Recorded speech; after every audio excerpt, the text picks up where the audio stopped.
हाँ भाई बहुत छोटी हुआ करती थी। हाँ और वो रोज खिचड़ी लेके जाया करती थी। सुबह सुबह का भोग खिचड़ी का उनको वही लगता था ठाकुर जी को। हाँ पंडित जी लेते थे और भोग लगाते थे सुबह सुबह 4 बजे। तो ये सालों साल चलता रहा। अब कर्मा बाई बूढ़ी हो गई, उनकी घुटनों में दर्द होने लग गया। उन्होंने ठाकुर जी को बोला कि अब से मैं नहीं आ पाऊंगी, मेरे घुटने जवाब दे गए, लाला अब से तुम आना मेरे पास, घर पे आना खिचड़ी खाने। अब ये बोल के वो अपने घर चली।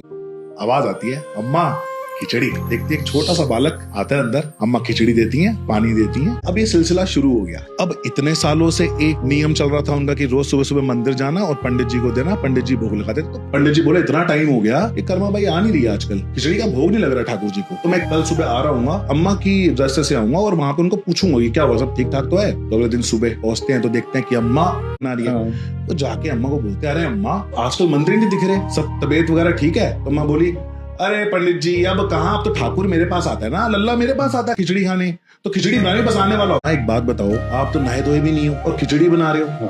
अरे पहले नहा धो लो। हाँ नहाना तो चाहिए, तो ठीक है मैं कल से यही करूँ। करने लगी। पूजा खत्म हुई, इतने में नॉक हो गया, अम्मा खिचड़ी मैं तेरे लिए बनाती हूँ, फटाफट बनाती हूँ, खिचड़ी बनाती हूँ। ठाकुर जी बोलते हैं अम्मा लेट हो रहा हूँ, जल्दी करो फाटक खुलने वाला है। अम्मा ला के खिचड़ी रखती है, गर्मा गर्म धुआं निकलते हुए, और ठाकुर जी फटाफट फटाफट फटाफट खाने लगते, भाग लेते, पानी भी नहीं पीते क्योंकि फाटक खोला। जैसे ही फाटक खोला तो देखा जगन्नाथ जी के यहाँ पंडित जी वहां गए, उन्होंने तो हाथ जोड़ो, उन्होंने कहा ये क्या हो गया, इतनी गरम गरम खिचड़ी सुबह कहाँ से सोए। ठाकुर जी सपने में आए, बोलते कि तू मेरी अम्मा को ऐसा बोल के आया कि तू नहा ले, पहले तू पूजा कर ले, फिर भोग लगा ले और उसके बाद तू मुझे खिला।